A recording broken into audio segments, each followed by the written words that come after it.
Michelle says, isn't the deck you choose a big part of reading intuitively because that determines which specific cards you'll see? Asked another way, what is the impact of deck selection on a reading? So this is a great question. I would say the short answer is yes, absolutely. Deck selection can be a huge part of intuition. When I read professionally from home, so when I've had my readings closed for a while because I've been so busy. When I read in a shop, right, I will usually have a small selection of decks available. Or if I read in public, I'll have a small selection of decks available, depending on what I'm doing. And then that selection of decks will determine what my options are, because of course I can't bring my entire collection, which would be amazing, but isn't going to happen. And then usually I'll have them stacked, like laid out on the table. And I would ask my client if they're drawn to any particular deck. And that becomes a part of the conversation and a part of the reading. And absolutely, where they are drawn will also influence the reading in that way, in my view. Now, other people's views might be different, but that's how I view it.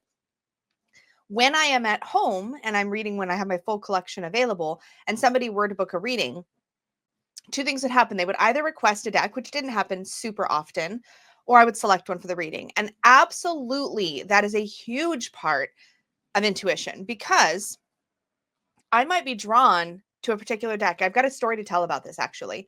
So I had somebody who reached out for a reading who had, I don't think ever had reached out for a reading before.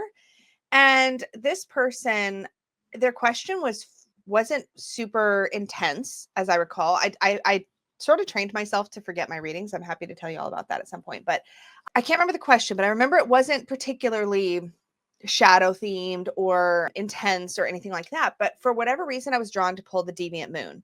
Now that was notable because the Deviant Moon is a very polarizing deck.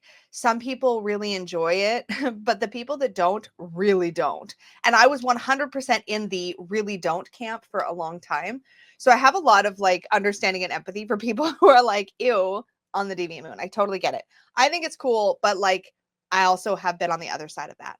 So it was really odd and actually made me feel kind of self-conscious that I was drawn to use that deck, because I'm like, shoot, if this person doesn't like this, then that's going to be an issue.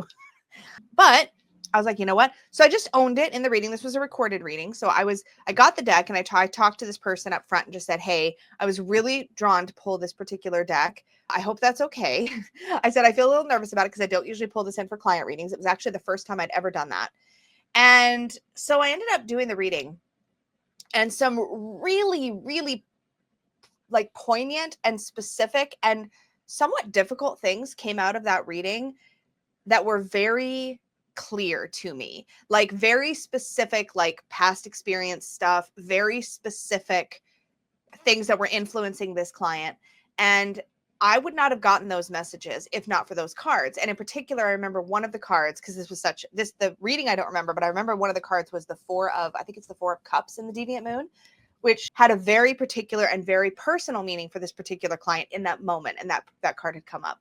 And so that person came back to me afterwards and gave me feedback, which was so appreciated.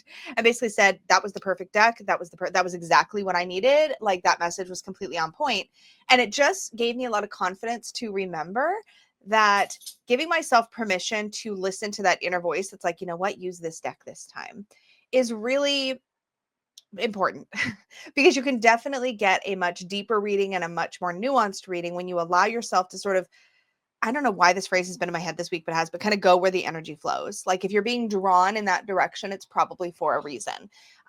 There's certain decks I tend to gravitate toward for certain types of readings, for sure. But for the most part, that allowing yourself to go, what feels right for this question, and then pull that, whether you're reading for yourself or for somebody else, is a whole other layer to reading that allows you to explore in new directions and in new ways. So I think absolutely is the short, I gave my long-winded answer, but absolutely is the short version of the answer. And to go to the second part of the question, was the other thing that was said here. Oh yeah, what is the impact of deck selection on reading? Now, that's my personal experience. I should also say that in addition to that, there are people who that isn't really a factor. For example, if you are a style of reader, and this is a valid style of reading, who kind of maintains a fairly consistent interpretation of the cards regardless of which deck you're using, which a lot of readers are that way. Like if a Six of Swords is a Six of Swords no matter which deck it's in, and you're going to read it roughly the same way no matter what. If you have a more rote style and a less, I would argue, a slightly less intuitive or vibey style to your reading, again, still valid, completely still valid. If that's your style, then the deck selection will have a much less impact on the reading. Some people, like I said, they're going to read the card the same regardless, right? But if you're the type to lay out cards, so here's some examples. We have the Wheel of Fortune, we have the Three of Cups, and we have the Five of Cups. In this particular deck, this is not a Rider-Waite-Smith, so the imagery goes its own way, but it's really, I love this deck so much because you're in the first person. It's just the coolest thing. Anyway, but if you're the type of person to look at this and not think of the Rider-Waite-Smith every time you look at these cards, so when you see the Wheel of Fortune, if you're going to always think of that Rider-Waite-Smith wheel and who's on top and who's coming down and who's coming up, or however you interpret the Wheel of Fortune typically, then this imagery isn't going to have much of an impact on you. But if you read a little bit more like me and others, right, if that's the case, then you might look at this Wheel of Fortune and consider the impact or the layer of the maze on this interpretation. Maybe you're kind of lost in the maze. Is that what the Wheel of Fortune traditionally might mean?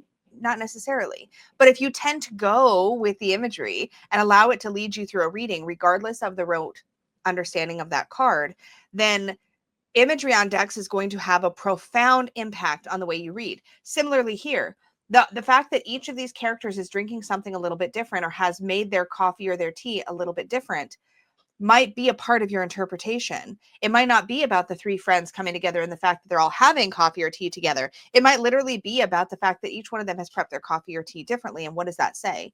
And then over here in the Five of Cups, you might notice that little, oh God, I'm going to say an animal and I'm going to embarrass myself. A deer, right? A female doe, a doe, a deer, a female deer. Yeah. Okay.